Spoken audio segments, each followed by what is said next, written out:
Hey, I'm Blake Giles. I'm Jim Hardin. This is Sidelines. And Headlines. And we're here to talk about a little football. And, you know, we had a great interview last week with David Weeks.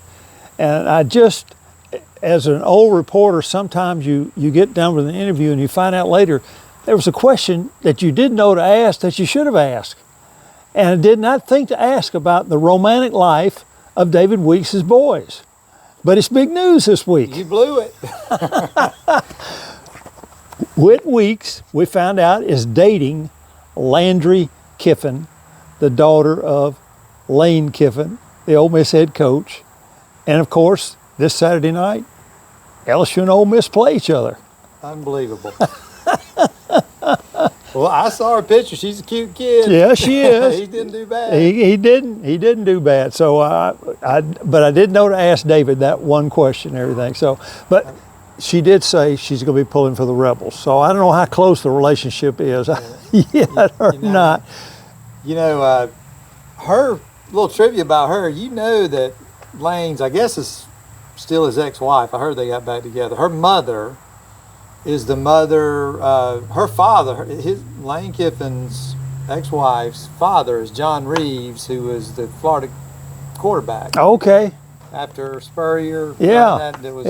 He was assistant coach at Florida. He was a great player at Florida. Oh, yeah. There was some receiver named Carlos Alvarez. Yeah, who was his top receiver. Those two guys, it was like Beasley and Sullivan. They just tore up defenses all across the SEC. I remember him. I just always thought that was interesting that, anyway, those two were married. But anyway. Well, that's cool. Well, that LSU Ole Miss game is going to be a big one. What time do they play that game? It's at night. It's a night game? So it'll be opposite the I'm pretty sure it's a night game. I don't know, because I know the Georgia-Alabama game obviously is a night game. It might be. I think it may be a 3:30 game. It may be. You're right. So, but anyway, it's going to be one of the, this is a big weekend with college football games. Well, it is. And none bigger, the Presbyterian College Blue Hose. Oh, man, what did they do last week? The only undefeated college football team in the state of South Carolina. They beat Bluefield, which I've researched them. They're from West Virginia. Okay. Beat them 76-3. Bluefield. They got Morehead State coming in this week from Kentucky, so we'll see how they do. But they must be using their NIL money wisely up there at Presbyterian. They're doing something.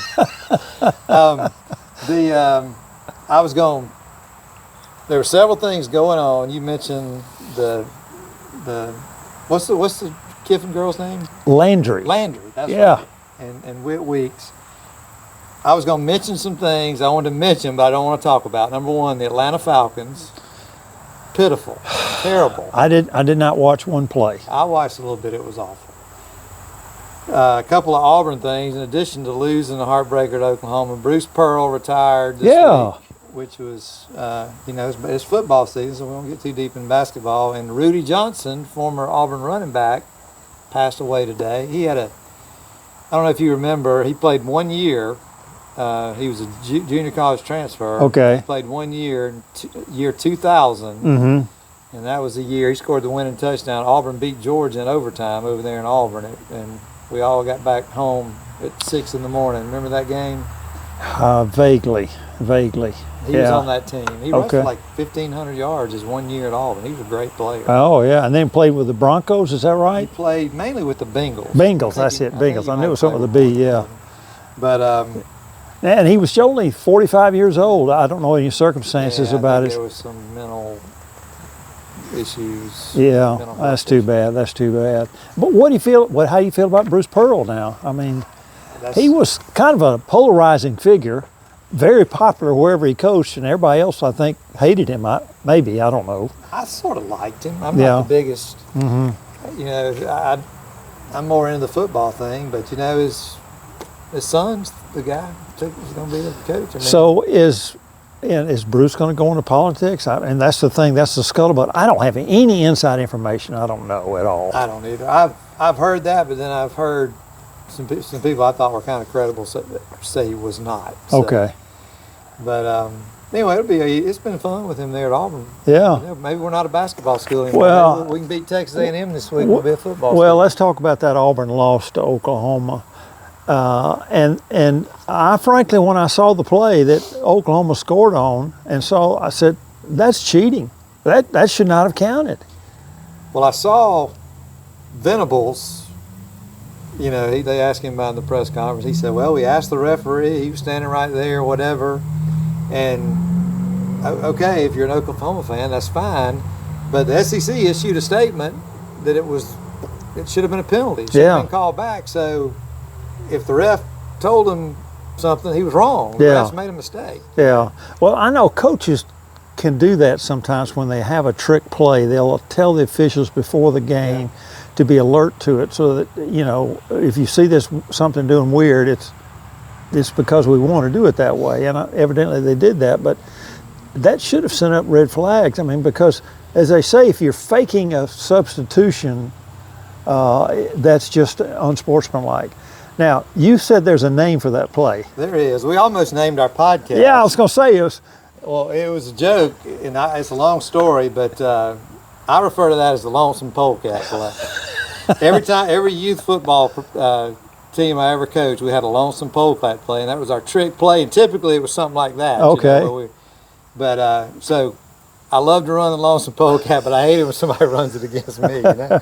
But that was one of those games that, and not to sound like an Auburn homer, but it just didn't feel like the refs ever had complete control of that game. There were a couple calls that were just. Well, I did not see the fumbled. Was it a touchdown that was called back or nullified because of the fumble? Oklahoma fumbled and Auburn picked it up and ran it for a touchdown, and they said it was an incomplete pass. Okay. So it wasn't really a fumble, which it may have been the right call, but it was so close. Yeah. I can't believe that it was called a touchdown on the field and then they reversed it. Yeah, yeah. It was one of those deals. It was kind of like tie goes to the runner, you know. Yeah. I mean, I don't know how they overturned it, but Auburn. If Hugh Freeze is the coach that Auburn fans want him to be, they'll win. I've said it before the season started. If they can get to that off week, they got an off week next week before Georgia, with only one loss, they'll have a chance to beat Georgia, and that might be a big if. But if they got Georgia at home, they could somehow win that game, and all of a sudden everybody's talking about them as a playoff contender. Well, now, what did you think about the quarterback getting sacked 9 times? Well, I got an opinion on that too, and I'm not a coach. I hate to sound like I'm a fan that thinks I know more than I do. It appeared to me, Blake, and I don't know, you said you didn't watch the whole game. They told him their game plan was, you stand back there. We're not going to try to beat these guys with your legs. You're going to stand back there and you're going to throw the ball down the field. He had run the ball, the quarterback, Jackson Arnold. He'd been very successful running the ball in the first 3 games. It looked like to me he needed to either throw the ball away or he needed to run a half second sooner than he did on just about all those sacks. I mean, there were sacks. Oklahoma sacked him 9 times, but there were on half of those he had great time. He had plenty of time to throw it. He just stood back there too long. That was my impression too. The times that I saw, he just held the ball way too long. And so I don't know about him as a runner and everything, whether he should have been running, but I'm not so enamored that I think that Oklahoma pass rush is that great or the Auburn line is that bad. Yeah. They just had to hold the blocks for so long. I think that was a big factor in that, and he's got to do better on that going forward. Now, I'm assuming they'll adjust their game plan playing Texas A&M this week. Well, again, not trying to sound, I'm not a coach, but they had like 14 penalties. They had what you and I were just talking about with the, not getting rid of the ball, not running, not, standing back there and getting sacks. And then they had a couple of, most folks would say, were bad calls against them. If you eliminate that, I think they watch that film, they got to feel kind of good, because those were self-imposed kind of things. I think they can correct. Yeah. So I had a day to lick my wounds. I'm pretty optimistic about next week. What are you thinking about? Well, let me ask you for one last point on that Oklahoma game. We saw now that John Mateer, the quarterback, is out with a broken hand for about 4 weeks. So just as Oklahoma maybe has a chance to feel good and feel like we're coming back, that means he'll miss the Texas game, I guess. That's right. Well, I don't think, if I was an Oklahoma fan, I'd be happy to be where they are, obviously. But I'm not sure. You know, everybody's talking about Mateer as a Heisman candidate. I thought that was premature. I did too. But you just got, like we talked about last week, you got a lot of teams in the SEC that right now feel like they have a chance. Oklahoma's one of them. Auburn hopefully still got life. Missouri, Vandy, you know, obviously Texas, Tennessee, Georgia. Those teams are going to start knocking each other off, and it's going to get interesting. That's right. That's right. Well, you were about to ask me probably about the Georgia-Alabama game coming up Saturday night. You've been thinking about it all week. Yeah, and it's the first time Alabama's been here in 10 years. I think 12 years. I think 2013 maybe, or 2015. 2015. Year before Kirby came on as the head coach. And the last two times Alabama came here, it was like they exposed Georgia. They really did. And those were one-sided Alabama wins. And since then, of course, it's been nip and tuck every game. Every game literally could have gone either way. Even the one over in Tuscaloosa in 2020 was a close game until the end of the game.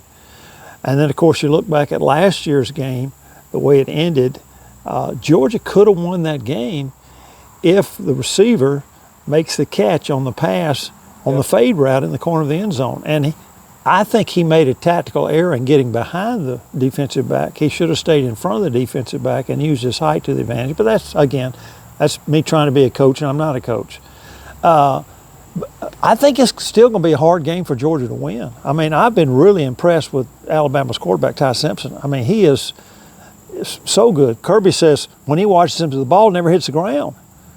He's right on target. He's got good receivers. They've got a good offensive line. They protect him.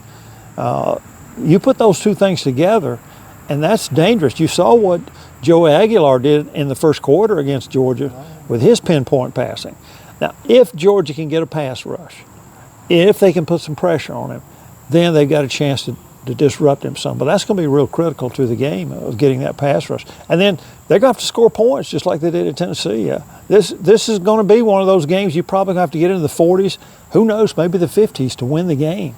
They're just too good to really shut down each other. I agree with you. And I think the home field will be big for Georgia. Most of those, that 9 out of 10 that Alabama's beat them, a lot of those have been on a neutral field. Right. They played in Tuscaloosa that one time, and then, of course, they've been in the SEC championship several times, and obviously the national championship game the one time that's the one that Georgia won, the only one they've won since Kirby's been here.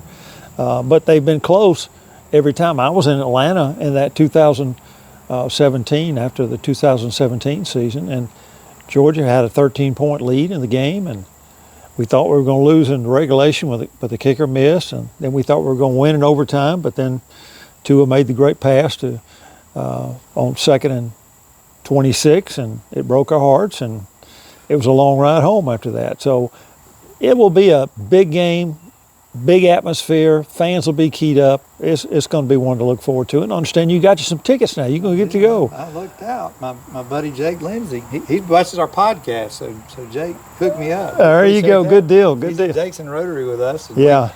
Well, this has nothing to do with this year, but it's just one of those things. It's almost like we talked about a couple of weeks. You think about Georgia played, the series with Auburn and Tennessee and Tech and Florida. They've dominated over the last few years, so you just think maybe it's time for one of those teams to beat them. Well, in the Alabama series, I almost feel like this might be Georgia's time. Yeah, could be. I mean, because they've really had their number, and they really didn't have necessarily a better team always, but they just somehow beat them head to head. But well, a loss would hurt either team. Certainly, if Georgia loses, it would be like, okay, DeBoer still has that Alabama mystique over Georgia.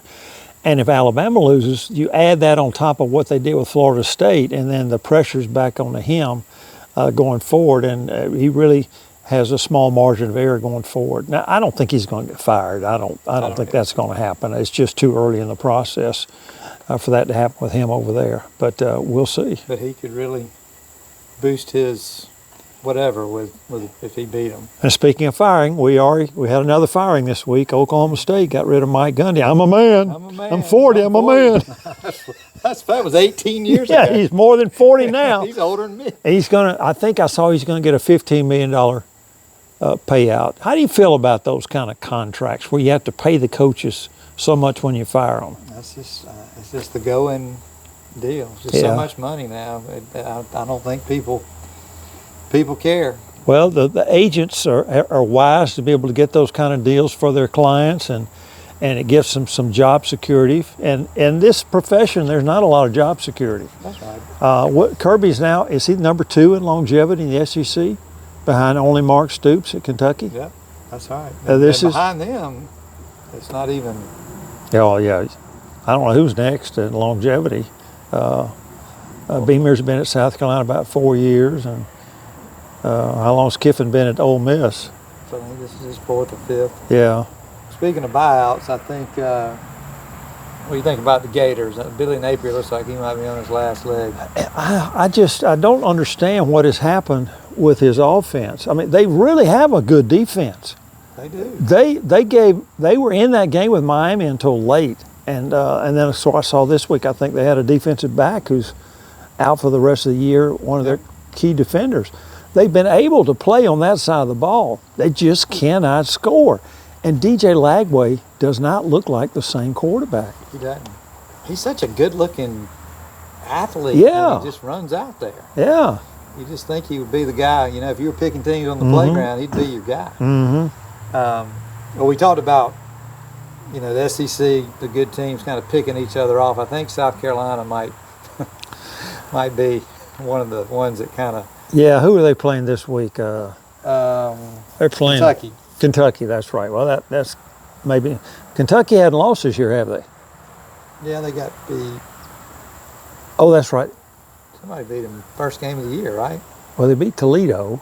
I remember that game. But anyway, those are a couple of, quote, bottom feeders. I saw an interesting headline this week. It said that Vanderbilt and, who was it? Florida have traded places, and Virginia Tech have traded places.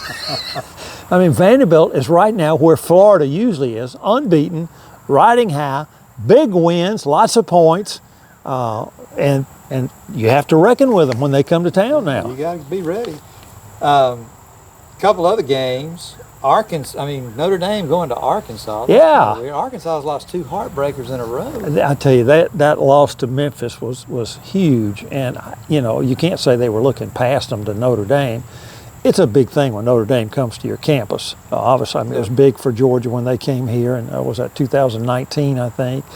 And this will be a big game for Arkansas. I think Arkansas has a chance to win. I kind of do too. I hope they do. I can't help but like Sam Pittman. Oh yeah, he was a great guy when he was here at Georgia, and they've been so competitive and so close. I just don't know. I'm full of useless trivia. You know where Sam Pittman played college football? I do not. Pittsburgh State. Pittsburgh State. In Kansas? They're the Gorillas. The Gorillas. I know that. There's not many gorilla mascots, are there? there? Because Presbyterian College played them in the playoffs when I was in college. So that was the Blue Hose against the Gorillas. The Gorillas, yeah, that was. I don't know if Lee Corso was picking if he had the headset. I don't know. Yeah. That well, now there's another big game that's not the SEC this weekend, and is it Oregon? Weren't they playing at Penn State? Penn State, yep. Is Penn State a pretender again? Well, I don't know, no, really, but I sort of like James Franklin. But I'm kind of like we talked about, I think earlier, and you said, he's got to show me. Yeah. I think they beat Oregon. Some people will. Well, Oregon has looked great so far. Nobody has come close to them, and they have just really dominated their opponents. Now, it's not like they played great teams necessarily, but they're a force to be reckoned with. So I'm looking forward to seeing that. Now that's going to be right up against the Georgia-Alabama game. So I'll be sitting there in the press box. I guess I'll have my tablet with the Oregon game on so I can watch it or something. I'll tell you an interesting game. Mississippi State, Tennessee, going to Mississippi State. I mean, I know everybody's not giving Mississippi State a second thought. They're 4-0. Tennessee's going down there. I don't think Mississippi State will win, but it'll be interesting. Well, they have a lot of confidence. And a team that's 4-0 certainly has confidence, and they believe in themselves, and that's something they didn't have last year. What, they win 2 games last year? I think so. So they believe in this, and they haven't won an SEC game since 23, I guess. They didn't win one last year. No. They're 0 in the SEC. So that's another thing. They want to get that monkey off their back, and I know they're fired up down there. They'll have those cowbells going. And well, like you said, getting to 4-0 is huge. It's just like Auburn this week. You know, if you lose to Texas A&M, you all of a sudden got a self-esteem problem. I think you're doubting yourself. You know, and then, you know. Again, there's a lot of teams that are just right there. That are really, I think are really good, but they all aren't going to. Yeah. They all aren't going to win every game. All right, good deal. Hey, we want to talk about some high school football too, and we'll do that when we come back here on Sidelines and Headlines. Like us, share us. Thanks for watching.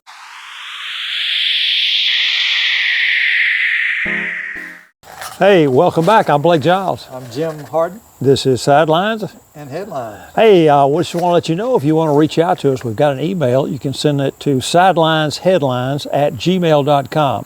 Sidelines Headlines, no ampersand in between, @gmail.com. And we'll look for your feedback. Love to hear from you. We're on YouTube, Spotify, Apple, most of your popular podcast apps. So look for us wherever and share us with your friends and tell them about us and spread the word. So I was at the Prince Avenue game Friday night. They beat Westside out of Augusta. It was a 59-34 game. Westside of South Carolina. Westside out of South Carolina. Excuse me, I said Augusta. Yeah, Westside out of South Carolina, Anderson, South Carolina, and beat them 59-34.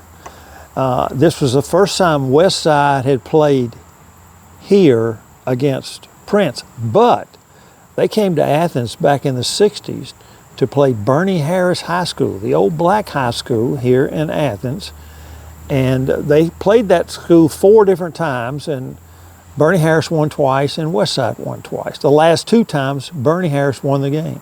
Well, was Westside either the school or the precursor black school to black school before integration? It was Anderson. And I don't know what T.L. Hanna was. Both of those are the 2 public high schools in Anderson County up there.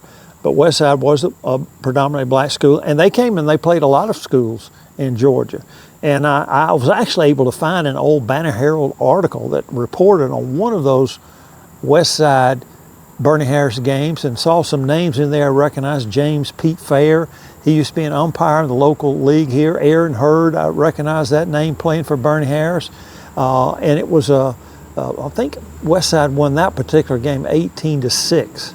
And Burney-Harris had like 2 long touchdowns called back by offsides penalties that could have changed the outcome of the game. But well, once again, I'm full of useless trivia. T.L. Hanna High School in Anderson, South Carolina. Did you ever see the movie Radio? Sure, I did. Yeah, that was based on that. And actually, when I was in college at Presbyterian College, I went up with a friend of mine to watch them play, and so I knew about radio before everybody else did. 20 years before everybody else knew about radio. But and the guy that was the head coach at T.L. Hanna, well, I'm even thinking about Remember the Titans. Yeah. The guy that he actually went to Mercer University. Okay. And that was Well, Jeff Herron, who coached at Oconee County, Prince Avenue, Camden County, Grayson High School, coached I think maybe 1 year at T.L. Hanna. Was a head coach up there, out of state. So a lot of connections with that school up there. But Prince Avenue was ahead of the whole game, but the Westside just would not quit, and they had a freshman quarterback. Name is Bear Woods. His brother Cutter Woods is a freshman at South Carolina as a backup quarterback there. Oh, that's right. Bear's a 6'4" left-handed freshman. He hadn't filled out yet. He's thin, but he can throw the ball, and he's going to be a good quarterback. And he kept them competitive in the game, and they stayed with them throughout. But it was a big game. Ben Musser, the Prince Avenue quarterback, had a big game, and so did Andrew Beard. He rushed for a number of yards, and C.J. Dockery caught 7 passes for 87 yards, and Hudson Hill caught 2 touchdown passes and threw a touchdown pass. So he had a big night. Hey, congrats to Josh Alexander, 100th win as the Athens Academy coach. I forgot about it. That was his win number 100. We talked about that a couple weeks ago. Yeah. Against Commerce. Yeah, yeah. You know, I like Athens Academy's team. I think they're going.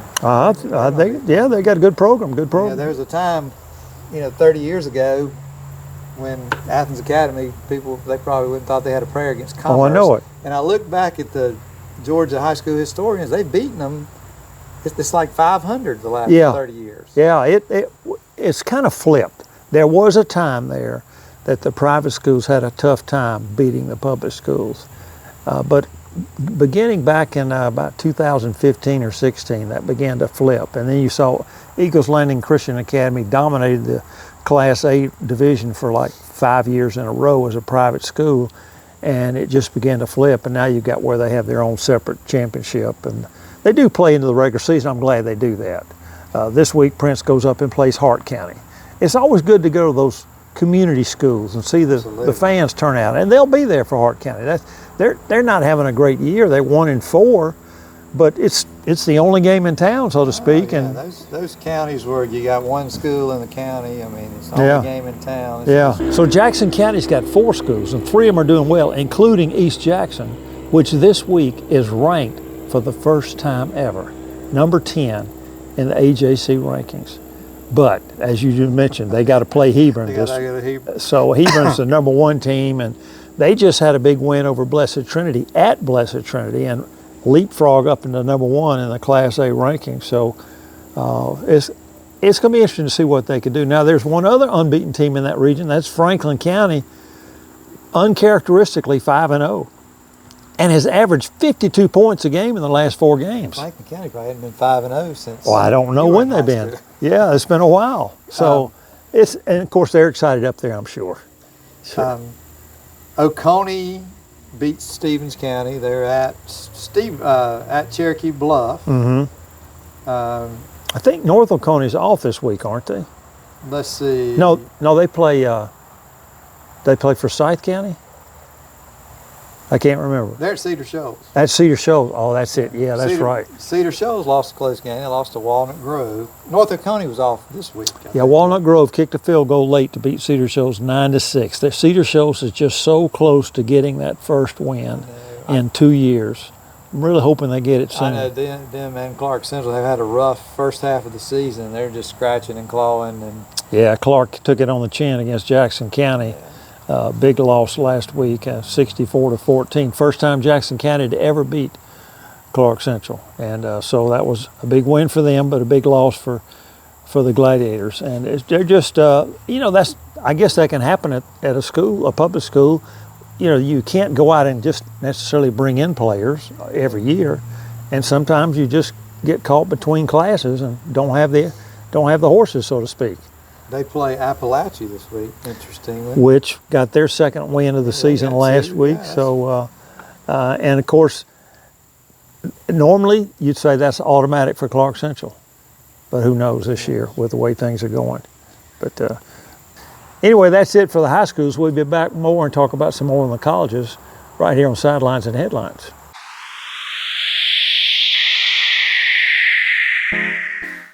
Hey, I'm Blake Giles. I'm Jim Hardin. Sidelines and Headlines. Hey, big night in the SEC. They're going to announce the schedules for next year. They've already announced the 3 permanent opponents. Georgia has got Florida, Auburn, and South Carolina. And Auburn has who? Vandy, Georgia, and Alabama.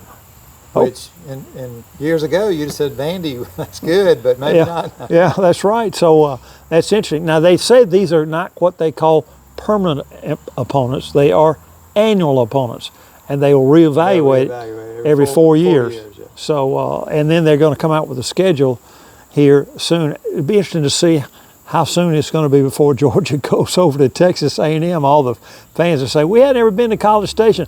I'm not sure you want to go to College Station the way the A&M Aggies are playing these days. You might not want to. Yeah. That's an interesting place. My son is going to see Auburn play. Oh, really? Yeah. All right. Excited. Good. Well, one reason I did not see as much of the Auburn game was I could not take my eyes off of the train wreck that was Clemson, South Carolina. You Georgia fans, y'all have a thing about Clemson, don't you? Hey, it's a great rivalry.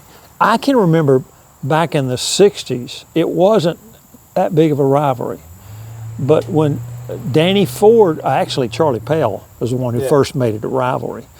And in 1977, they came to Athens, and the score was 7-0, and Georgia scored really late and decided to go for 2, and they got a penalty. And I think it was like a 15-yard penalty. Well, instead of trying to kick an extra point and just get the tie, Coach Dooley stayed with it, tried to go for 2, and did not make it, and Clemson won the game. And thereafter, that was a close game, Georgia and Clemson, always a great game. For the next 15 Yeah, it was always a great game. And, I really enjoyed playing them every year because they're close, and it was a competitive game.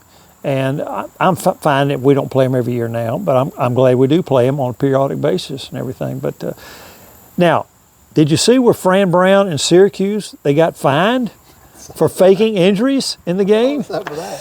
He learned that from Kirby when he was at Georgia? I don't know.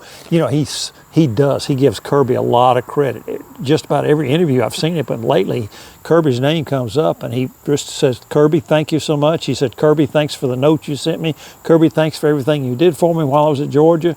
And I was reading about it, and Kirby actually, apparently, Fran had more access to everything Kirby was doing than he normally would as the defensive backs coach. And Kirby said, I'm going to mentor you. I'm going to teach you how to be a head football coach.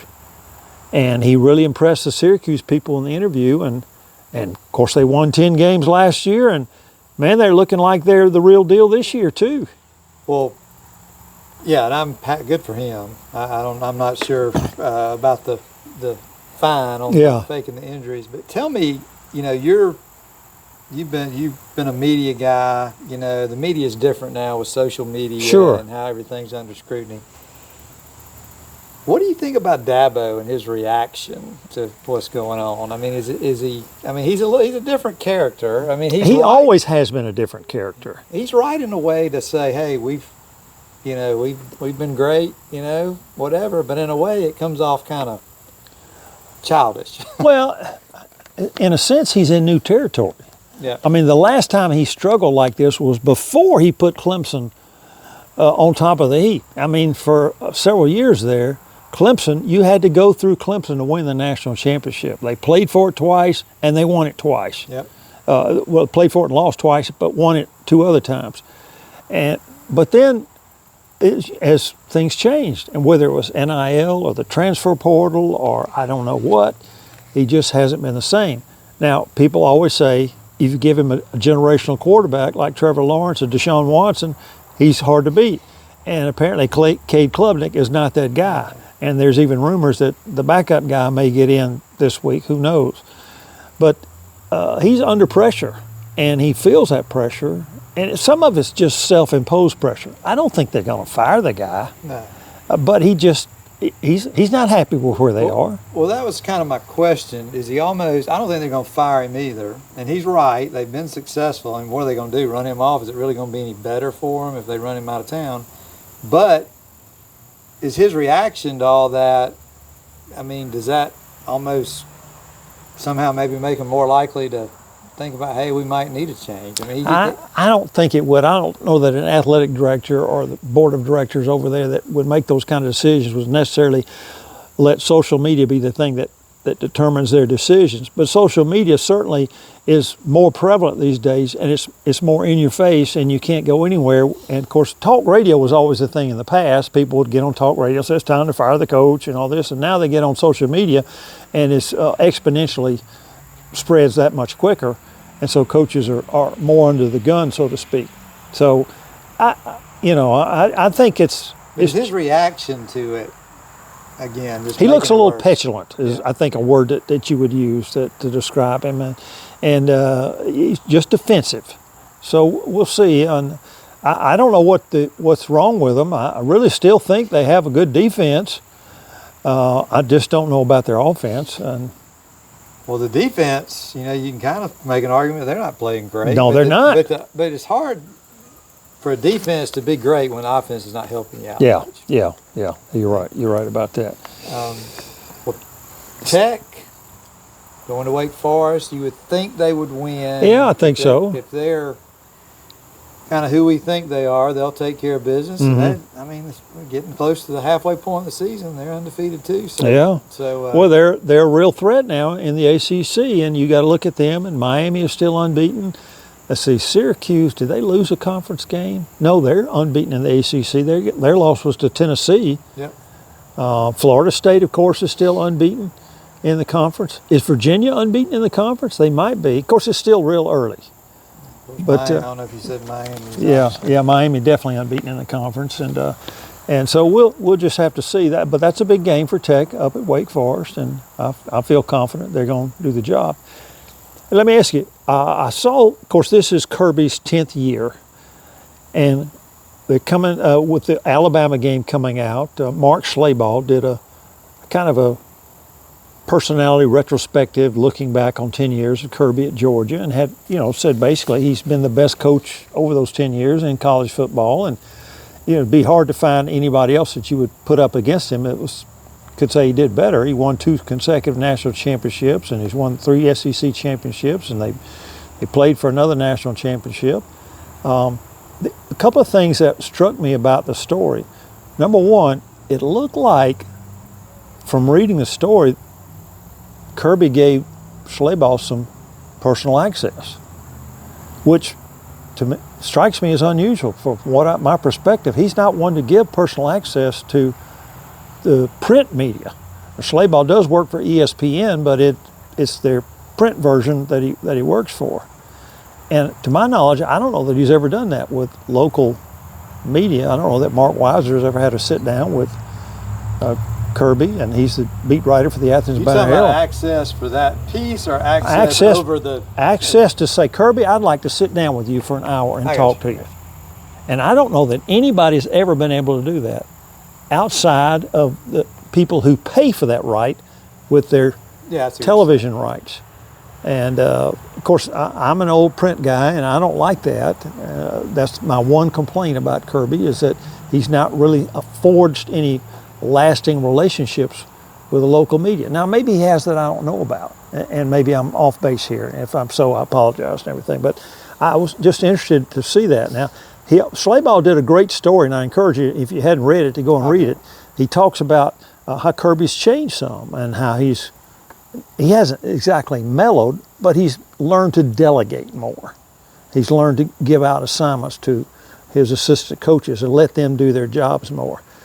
He led with the fact that if you walk down Lumpkin Street on a day that they're having practice, you're liable to hear him on that microphone cussing out his players on the field.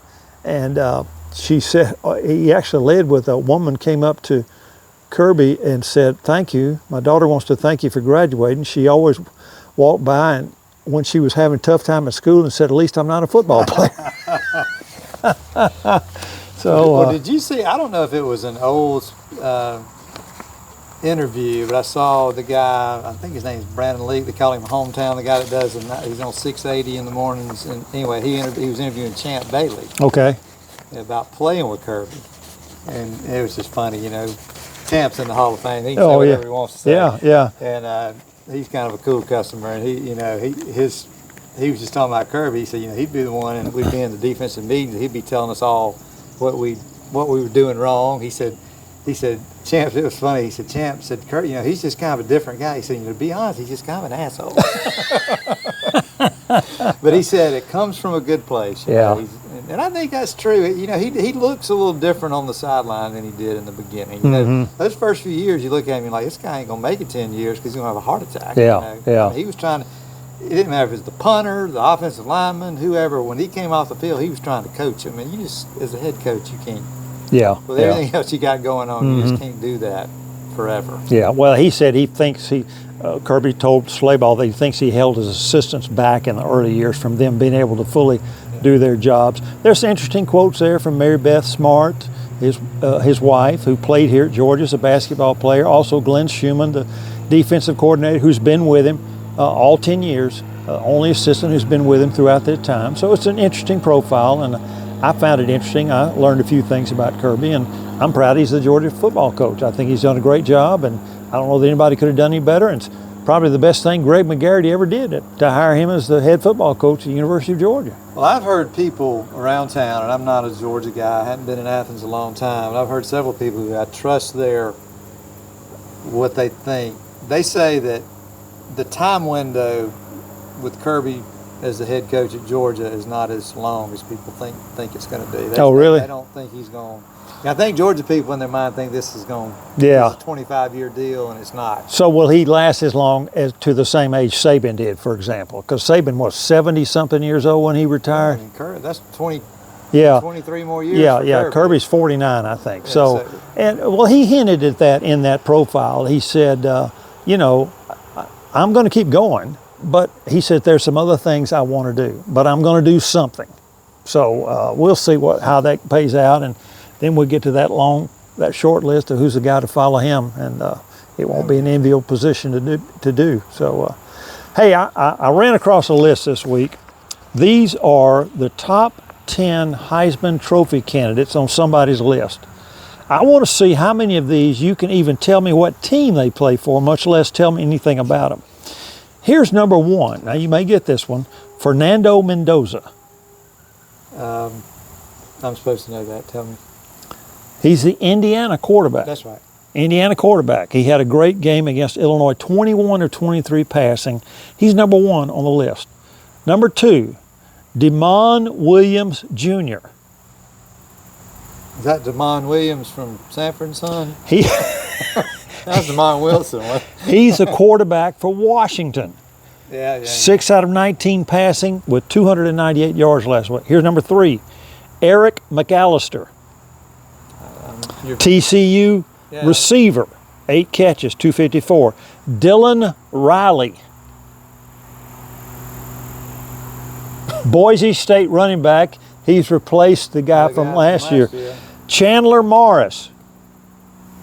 I told you you were going to make me look. See, Virginia quarterback, 23 of 31 for 380 and 4 touchdowns against Stanford. Guys on this list. Jaden Mayava. Now, I thought you might get this one. He's the quarterback at Southern Cal.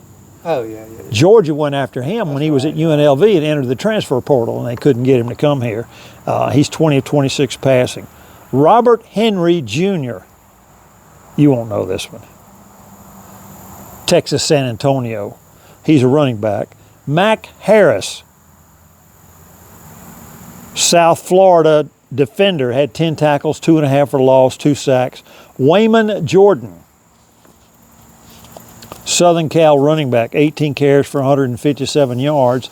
And how about this one? Trinidad Chambliss. You might get this one. Who's he? I've heard his name. I can't place him either. That's the Ferris State transfer who's come off the bench the last 2 weeks and led Ole Miss. He was 17 of 27 passing for 307 yards in their dramatic win over Tulane. What happened to the guy that, obviously we know what happened, what's been going on with Arch Manning, the guy at Ohio State that everybody said was the receiver? Oh, yeah, I don't know. Is he hurt or something? That's a good question. I'm drawing a blank on his name. We talked about him one week because I had a great story about his dad and everything. I don't know. Maybe they just hadn't played any big-time games yet. I don't really know. They played Texas, but I don't remember him doing much in that game. Maybe that he just doesn't have a good quarterback. Julian Sayin is the quarterback up there, and he's a freshman, and maybe he's having growing pains, just like Bryce Underwood at Michigan is having his growing pains. But I read that list of those names. Most people were just like you, Jim. They couldn't name anybody off of those lists. And it just goes to show you that the Heisman Trophy race is really just wide open. I think the popular pick has been either Carson Beck or John Mateer. And Carson Beck, he had a pretty pedestrian game against Florida. And then Mateer now is hurt, going to be out probably 4 weeks, and that's going to set him back in any kind of Heisman game. Plus, to tell you the truth, when his game against Auburn, what I saw, he did not impress me too much in that game. Well, the thing about that list for me, and the thing I told you about him earlier, it's just way too early. Yeah. You know, and you don't. Heck, I'll put Gunnar Stockton's name in with some of those guys. Yeah, yeah. I mean, The thing about Heisman discussions, they do irritate me this time of the year because you've got such a small sample size to evaluate players, and there's so much to come, and who knows. I used to vote on the Heisman. you had a vote. I had a vote, probably 4 or 5 years that I was able to vote. What time period was that? Well, I voted back in the early 70s, probably from all the way through 83. I think I had for about 12 years, I had a vote in the Heisman. And my rule of thumb was I voted for the first best player I saw. Now, I didn't have to see him in person. If I saw him on TV, like I voted for Tony Dorsett. And I didn't see him in person, but I saw him on TV, and I said, he's the best player in the country. But I voted for Andy Johnson one year in 1971 when they lost to Auburn 34-20, 35-20. Pat Sullivan, that's right. I voted for Andy Johnson that year because I thought he was the best player I saw that year. So typically I would vote for something like that. I think I voted for Garrison Hurst the year he didn't win it in '92 when he should have won it. He should have won. Was that Gino Toretto that won that year? Remember, and then they played Alabama in the bowl game. Alabama killed them. Yeah. So you voted through. That was my era when I was a kid growing up. You know, not to get off on something totally different, but I've heard people ask, you know, what's the biggest thing that changed college sports more than anything? And my answer to that would be, tell me if you agree, was the racial integration. Oh, yeah. And I just look back when I became a fan. You said you voted from 70 to 82. I mean, that was the time period. I mean, Billy Sims, Tony Dorsett, Earl I mean, those were some cool dudes. Yeah, yeah. And they were just, you know, unbelievable. And it was kind of new too. And then Johnny Rogers at Nebraska, yeah. I mean, those guys were, you know, just a different level of athleticism, you know. And yeah, we saw Georgia in '69 went to the Sun Bowl. It was like just barely got in and played Nebraska. And that was the Nebraska team that won the next 2 national championships. And it was 30-0 after the first quarter. So Johnny Rogers was like the sophomore? He might have been a sophomore, yeah. It was a funny thing about that game out in El Paso.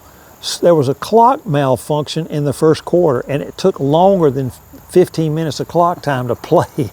And Nebraska did not need any extra time to beat that Georgia team that year. It was a one-sided loss. Well, I know we jump all over. My ADD kicks in and my useless trivia. Speaking of Heisman winners in Nebraska, Mike Rozier, he won it in '83, the Heisman in Nebraska. I don't think I voted for him. That would probably been the last year I voted. Maybe no. In fact, that's the first year I didn't vote because Herschel won in '82, and I think I voted for Herschel every year, '80, '81, and '82. Well, Rozier came down and spoke to the Macon Touchdown Club. It's been 12, 15 years ago, and I drove him, me and my son. He's a big Auburn fan, going to College Station this week, and he was a little guy. He was probably 10, 11 years old. We drove him from Macon back to the Atlanta airport, and Mike Rozier, I don't think was the best role model. And I thought he was going to impart some wisdom on my son on the way back. I mean, he was a kind of a different kind of guy, let's just say that. But anyway. Sometimes when you get to know those guys, you're a little disappointed, aren't you? You are. Well, they're just like they're human beings. They come just because they have athletic ability doesn't mean that they're high character necessarily. That's so right. Anyway, it was just to say it's an instant ride from Macon to Atlanta. Yeah. Well, a lot of big games this weekend. Do you want to pick any games? Alabama, Georgia, who's going to win? I think Georgia, as I said earlier, I think it's just time. I think they're at home. I think, just based on what we know, I think they're probably a little better. What do you think? I sure want Georgia to win, and I'll pick them. How about that Ole Miss LSU game? I'm going to say that's a coin flip, but I'm going to say LSU. I think LSU might be. I think Ole Miss is going to win the game because I'm not sure LSU has really been tested. I mean, they played Clemson, who the luster's off on that, and they didn't. Florida certainly was not as up to standards as usual. So I'm not sure they've really been tested. We'll see about that one. And the game's at Oxford too, correct? Yeah. So Auburn, Texas A&M. Well, I shouldn't pick my team, but I'm gonna say Auburn. I have hope. Again, I said earlier, if Hugh Freeze is a coach that Auburn fans want him to be, they will win this game. They got an off week next week, and we'll go in that Georgia game with hope. Well, I think Texas A&M's going to win. Okay. How about Oregon at Penn State? Oregon. Yeah, Oregon for me too. Let's see, is there another big game this week that we've left out there? I think Texas is going to beat Wake. I think Tennessee. I'll pick Tech over Wake Forest. I think Notre Dame probably beat Arkansas. Yeah, I pull for Arkansas though. I'd love to see Arkansas get an upset win, and I would too. I'd almost love to see. I'd like to see Mississippi State beat Tennessee, but that might kind of mess up the pecking order a little bit. But that'll be an interesting game.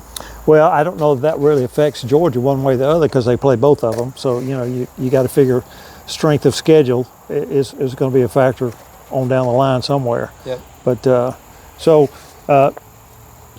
let's see, Indiana certainly had a big win last week with they clobbered Illinois 53-point spread. I don't know if they're for real or not. They didn't show up in the playoffs last year, but they had a good regular season. We'll see about them. Missouri, are they playing this week? I don't know. I think so. Yeah. All right. Good deal. Let's see. Vandy plays Utah State. Missouri plays UMass. Okay. So a couple of walkover games there for that week. That's why I didn't have them written on my Of course, list. Vandy, you would think back in the day that wasn't necessarily a walkover game, but the way they're playing now. But just think they're going to win again. Can you imagine a world in which Vanderbilt plays in Atlanta for the SEC championships? That would be hilarious. It would be just so amazing. It'd be fun. It would be. It'd be tremendous. And what would they be able to keep Clark Lee as their coach after that? I don't know. We might be trying to get him to Auburn. Hugh Freeze doesn't get that picture. What is this? How many years is this for Freeze? It's third. Third year. They're not going to fire him after this year, are they? I don't think so, but they really need to, the last 2 years, they just, even though they were rebuilding and all that, they just lost some games that were just kind of ugly, and I think everybody's just hungry for them to. Well, the only two coaches that look like are on hot seat really are Napier and Pittman, and Napier, I'm not sure that's even he can save his job at this point. I just don't know. Pittman maybe could with a strong finish, but we'll have to see. So, all right. Well, we talked about the media and the perception about people, and I hate it. Billy Napier's probably a great guy, but you just see him on camera, and he just looks defeated to me at this point. I just hate it for him. He's gonna get a big buyout. But, I got fired, and I didn't get a big buyout. Not anything like that, I guarantee you. Oh man.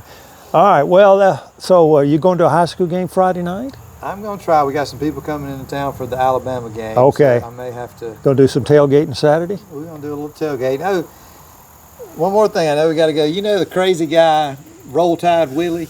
I don't. The guy he's like a social media sensation. Okay. I missed him somewhere. Anyway, you got to go. You got to go online and look at Roll Tide Willie. This guy's crazy.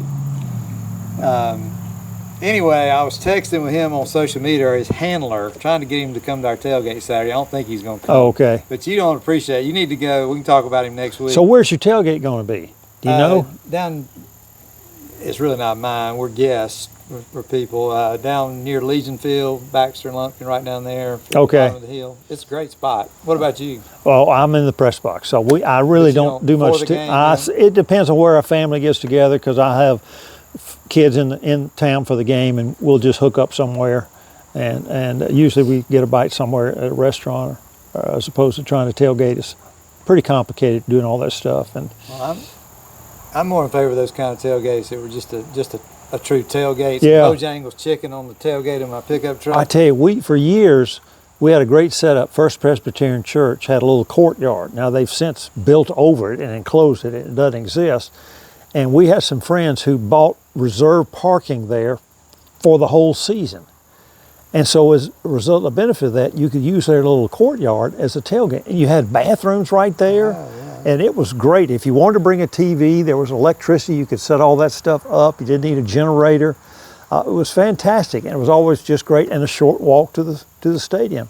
So I got spoiled with tailgating those years doing that. So that was a lot of fun. Well, there'll be a lot of tailgating. Yes, there will be. This will be a packed house on Athens on Saturday night. It's going to be a busy weekend. I wonder where the Alabama football team's going to be spending the night. I don't know. I think they probably try to keep it secret. They did. I think I've heard.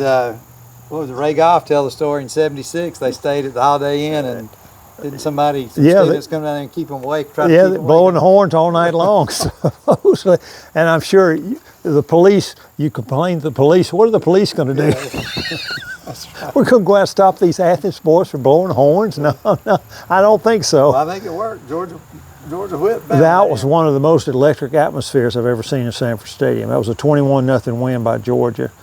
And after the game, being on the sidelines about to go in for the press interviews, it was just like the emotions were just rolling down onto the field. It was quite electric. I've heard it was crazy outside the stadium Saturday night. It was. One more quick thing. I know we got to go. The game, was it Coach Dooley's first year or second year? The flea flicker game. Were you at that? That was his second game.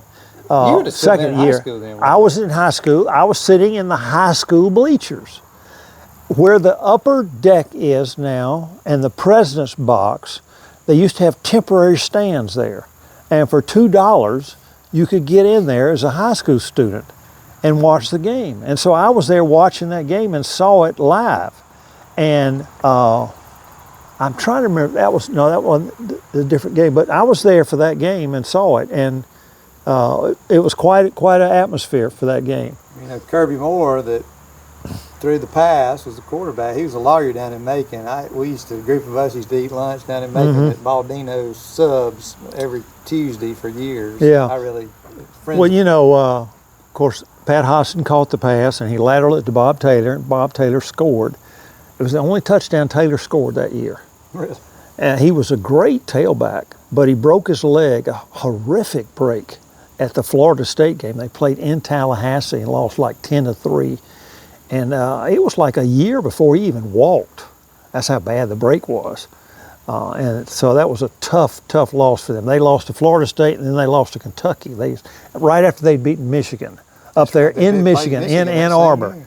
Got into Sports Illustrated, came back, thousands of students there at the airport to meet him. And then they beat Alabama? Is that what we talking about? Well, they beat Alabama first. Okay. Opened the season with Alabama win. That's right. And then maybe they beat Vanderbilt after that.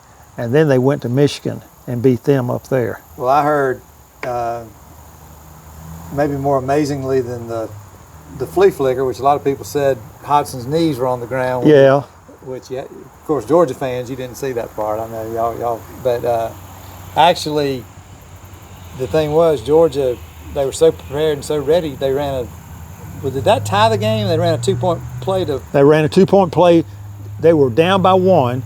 And so they ran a 2-point play to go for the win and won by 1, 17. I've heard people 18, say that's 17. when people figure out, knew Vince Dooley was a good coach because they were prepared. They had the play. Yeah. We got to run a 2-point conversion. We know the play, and they've got it. And won the game. Well, there were pictures of that flea flicker in Sports Illustrated the next week, and Hodson's knees are down as he's laddering the ball. But that's a stop action. That's not a film. And Bear Bryant on his TV show the next day apparently was complaining that it should have been called down when Hodson caught the ball. And, if they'd had replay, who knows what they would have done with that play. And is that one of those plays that Dooley said before the game, we're going to run this play, look out for it? I don't know.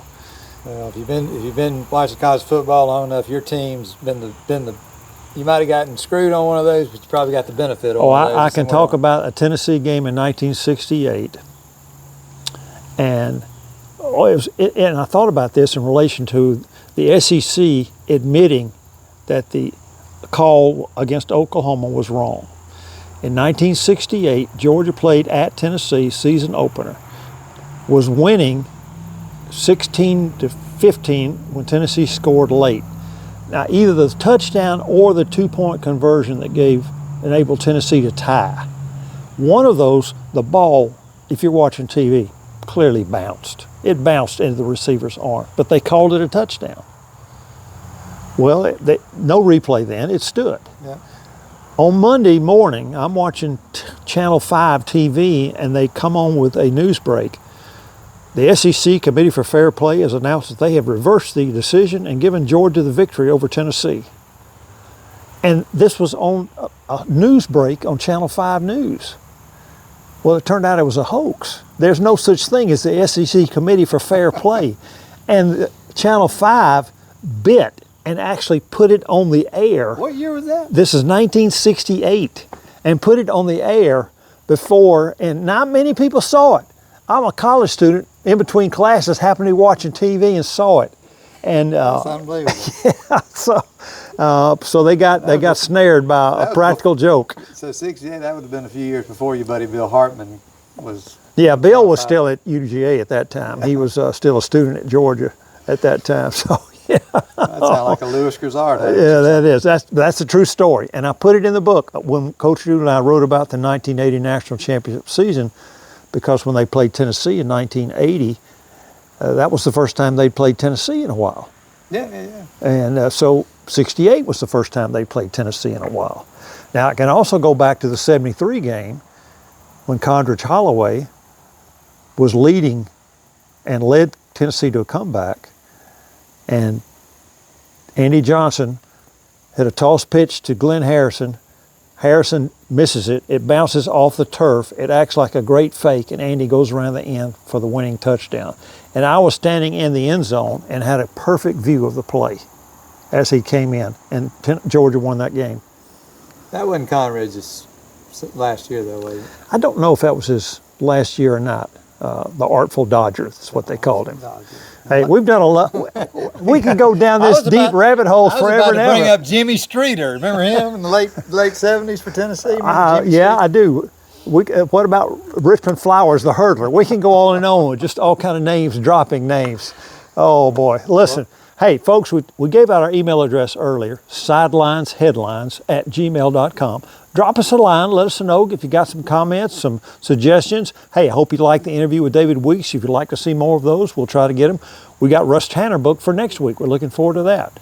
But in the meantime, I'll say sayonara, and let's see what happens on Saturday night. It's going to be a good one. Y'all have a good week. Signing off, Blake Giles. Jim Hardin. Goodbye. Good day. Good day. Good luck. Night.